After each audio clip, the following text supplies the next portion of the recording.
আমরা এখন ক্যানিং স্টেশন থেকে ট্রেকারে করে এই সুন্দরবনের দিকে রওনা হয়েছি।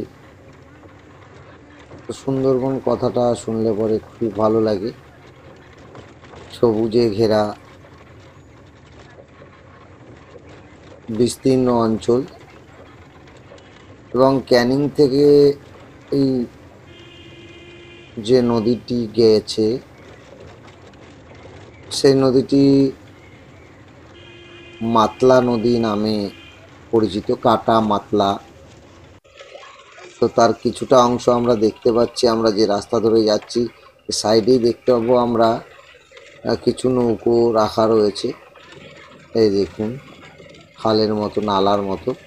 তো এই সমস্তটাই নদীর অংশ, নদীর বুকের ওপর থেকেই আমাদের এই যাতায়াত রাস্তা, এবং খুব সুন্দর পরিবেশ, খুব সুন্দর জায়গা। আপনারা চাইলে ঘুরে আসতে পারেন। আমাদের এই সুন্দরবনের যে ঝড়খালি বাজার আছে, সেই ঝড়খালি বাজার থেকে আরও দূরে জায়গাটির নাম হচ্ছে কানমারি।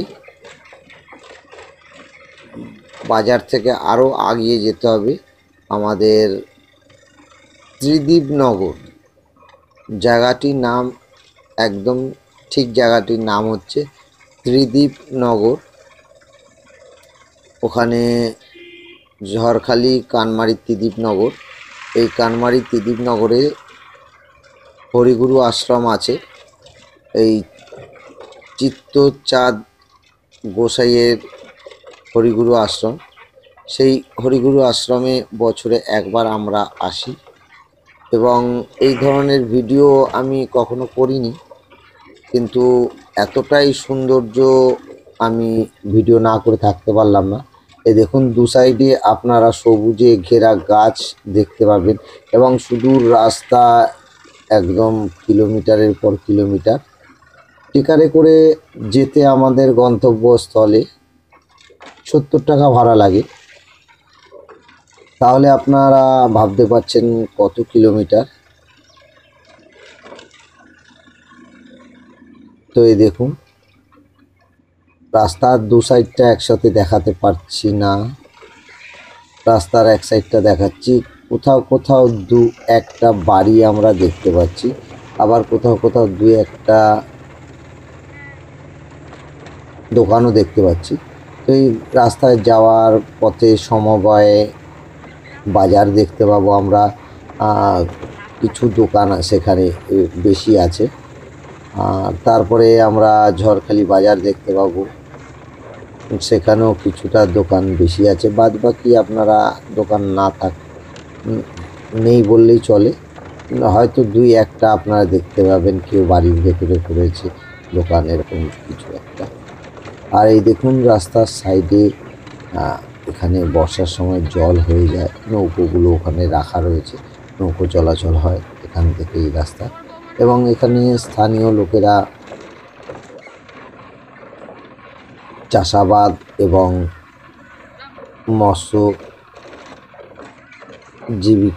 মৎস্যের উপরে জীবিকা নির্বাহ করে, মৎস্য চাষও করে। এবং কিছু কিছু স্থানীয় বাসিন্দারা আমার চোখেও পড়েছে, তারা নিতান্তই খুবই কষ্টের মধ্যে থাকে। তারা ভোরবেলায় এই যে রাস্তার সাইডে যে নদীর অংশগুলো রয়েছে, এই মাতলা নদী, এবং এই মাতলা নদী বিদ্যাধরী নদী থেকে ছিটকে এসে বেরিয়ে এসছে। সেই কারণে আগেকার যে বুড়ো বুড়িরা তারা কাটা মাতলা নাম দিয়েছে, কাটা মাতলা বলেই ডাকে পরিচিত। তো ঝড়খালি থেকে ক্যানিং পর্যন্ত কাটা মাতলা নদী নামে পরিচিত। এবং মেন যে নদী আছে সেই মেন নদী থেকে ছিটকে এসে, কিন্তু যতটা আপনারা ভেতর দিকে যাবেন, এই ত্রিদীপনগর থেকে আরও ভেতরে চলে গেলে ওখানে দেখা যায়, আপনারা ম্যাপে দেখলে ভালোভাবে বুঝতে পারবেন যে এই মাতলা আর বিদ্যাধরী নদী একসাথে মিশে গেছে, কারণ ওখান থেকে ছিটকে এসে এই নদীটি হয়েছে। এবং তার কিছু কিছু অংশ সমস্ত জায়গায় আপনারা দেখতে পাবেন, ছোট ছোট জায়গায়। তো পুরোটাই আমাদের নদীর অংশ। এখানে সুন্দরী, গরান, গেওয়া প্রভৃতি যে গাছগুলো রয়েছে সেই গাছগুলো আপনারা দেখতে পাবেন। এবং এই দেখুন সুদূর রাস্তা, এ রাস্তার কোনো শেষ নেই। আমরা টেকারে করে চলেছি। এ দেখুন একদম সবুজে ঘেরা, এবং রাস্তার সাইডে কোথাও কোথাও দু একটা দোকান হয়তো কখনো চোখে পড়ছে, দু একটা বাড়ি চোখে পড়বে, কিন্তু রাস্তার এই সাইডে না, রাস্তার ও সাইডে দু একটা বাড়ি চোখে পড়ছে। আর ও সাইডটায় রাস্তার বেশি চাষাবাদ চোখে পড়ে, এদিকটায় অতটা চাষাবাদ নেই, কারণ হচ্ছে নদীর কিছুটা অংশ এই ধার ঘেঁষে গেছে। এই দেখুন।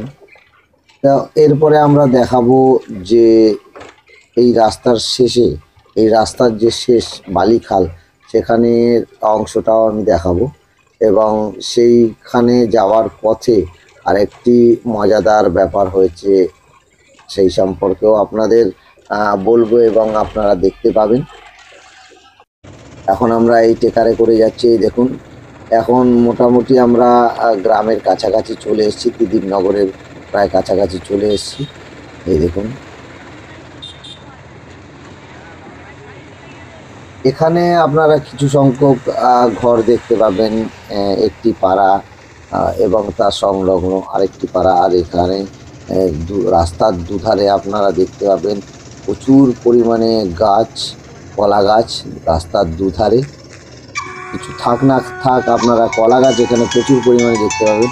আর দেখতে পাচ্ছেন এই ট্রেকারে কীভাবে লোক যাতায়াত করে।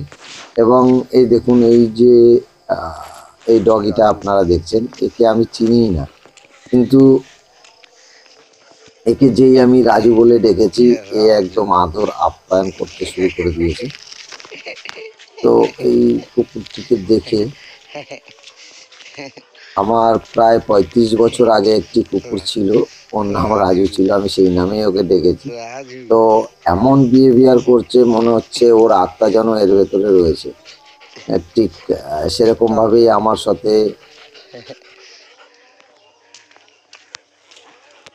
যে এই তিদিরনগর, এই তিদিরনগরের এই আশ্রমের কাছ থেকে পুরো যে রাস্তাটা একদম বালিখাল পর্যন্ত আমি হেঁটে গেছিলাম। তো আমার সাথে সাথেই ও গেছে পুরো রাস্তা, এবং আমার সাথে সাথেই এসছে। তো এই দেখুন এই রাস্তা একদম দুধারে কলা গাছ। আমরা একদম সোজা যাব, আর এরপর সোজা গিয়ে বালিখালের কাছে আমাদের যে ঘাট আছে, যেটি ঘাট আছে ওখানে লঞ্চ ঘাট আছে। তো সেই ঘাটের কাছে গিয়ে আবার আমাদের দেখা হবে।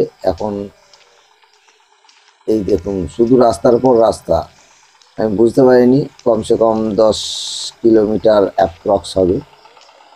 তো আমার হেঁটেই যেতে হয়েছে।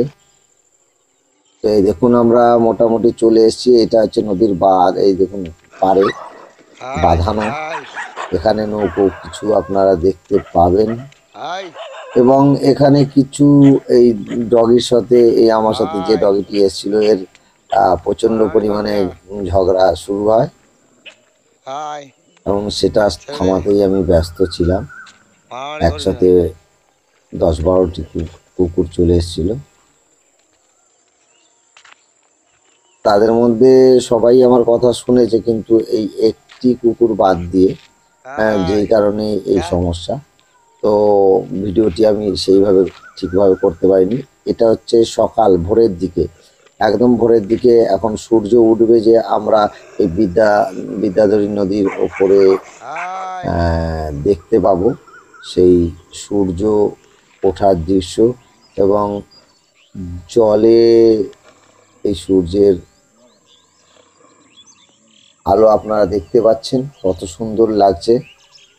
কিন্তু যেহেতু ডগিগুলো খুব উৎপাত করছিল, আমি অতটা ভালোভাবে তুলতে পারিনি। এখন ভাটার সময়, আপনারা দেখতে পাচ্ছেন সুদূরে একদম নদীর শেষ দেখা যাচ্ছে না।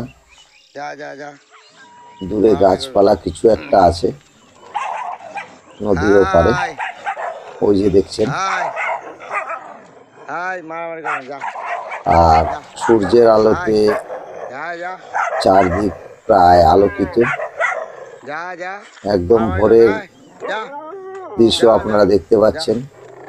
সুন্দরবনের যা যা ভোরের দৃশ্য যে কত সুন্দর, যা যা যা মারামারি করে এটা আপনারা নিজের চোখে না দেখলে বুঝতে পারবেন না। যা খালি যা যা মারামারি করে না, খুবই সুন্দর, যা অকল্পনীয়, যা মারামারি করে না এবং একে আমার এই মুখে আমি ব্যাখ্যা দিতে পারছি না। এত সুন্দর দৃশ্য এই সুন্দরবনের। হয়তো এখানকার যে স্থানীয় লোকেরা তারাও হয়তো কাজে কর্মে এত ব্যস্ত, তারা এই সৌন্দর্য উপভোগ করতে পারে না, মারামারি করে না কারণ তাদের সময় নেই। এখানকার লোকেরা খুবই কষ্ট করে জীবিকা নির্বাহ করে, মৎস্য চাষ চলে আয়, চলে আয়। এবং তার সাথে সাথে এই নোনা জলে চলে আয় বিরুদ্ধে লড়াই। মানে যেখানে চাষ করবে জমিতে নোনা জল ঢুকে পড়লে চলে আয়, চলে আয়, চলে আয়। তাদের চাষাবাদ নষ্ট হয়ে যায়। তো ওই মিষ্টি জলে এতে চাষাবাদ করতে হয়। অনেক সময় সাবমার্শালের জল এই চাষের ক্ষেতে ব্যবহার হয়। আয় আয় আয় এই দেখতে পাচ্ছেন চারদিকের আকাশ। আয় আয় আয় তো এখান থেকে মোটামুটি আমার বাড়ি, বাড়ি বলতে আশ্রম যেতে হেঁটেই যেতে হবে। হেঁটে যেতে না হলেও 10টা 10:30 বেজে যাবে।